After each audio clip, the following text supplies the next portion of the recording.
মনে হয় যে জুলাই গণ অভ্যুত্থান ঘটিয়ে বাংলাদেশের সাধারণ ছাত্র সমাজ তারা বড় কোনো ধরনের একটা অপরাধ করে ফেলেছে। তো এই জুলাই গণ অভ্যুত্থানকে কেন্দ্র করে জাতিসংঘ থেকে যে প্রতিবেদনটা দেয়া হয়েছে, মানে শুধু এই প্রতিবেদনের নিরিখে যদি খুনি হাসিনা এবং আওয়ামী লীগের বিচার করা হয়,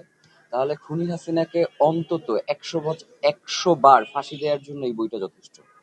এবং আওয়ামী লীগকে আজীবনের জন্য নিষিদ্ধ ও দল হিসেবে আওয়ামী লীগের বিচার করবার জন্য আমার কাছে মনে হয় যে এই বইয়ের বাইরে আর কোনো ডকুমেন্টেশনের খুব একটা প্রয়োজন নেই।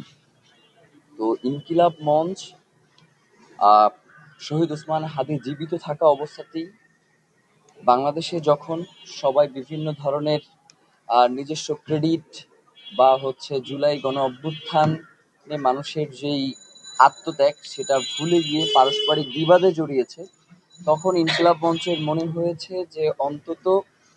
জুলাইকে কেন্দ্র করে জুলাইয়ের যে সকল দলিলগুলো রয়েছে সেগুলোকে মানুষের কাছে সহজ লভ্যভাবে এবং এটাকে একটু সার্বজনীন করা দরকার। সেই জায়গা থেকেই আমাদের এই বইটা দুইটা প্যাটার্ন একই সাথে ইংলিশ এবং বাংলার সংমিশ্রণ করে আর কি এই বইটাকে তৈরি করা হয়েছে।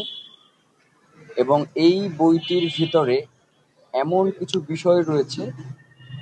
যেগুলো আমাদের প্রত্যেকের জন্য জানা অত্যন্ত জরুরি। যেমন আপনার এই বইটাতে লেখা রয়েছে যে হাসিনার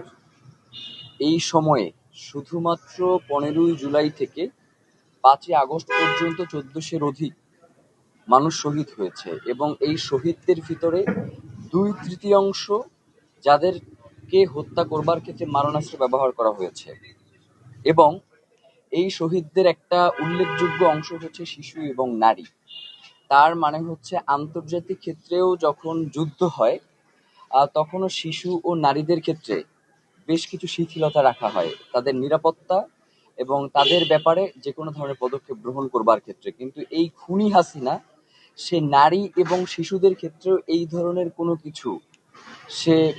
মান্য করে নাই, এমনকি নিজ দেশের নাগরিককে সে নির্বিচারে হত্যা করেছে।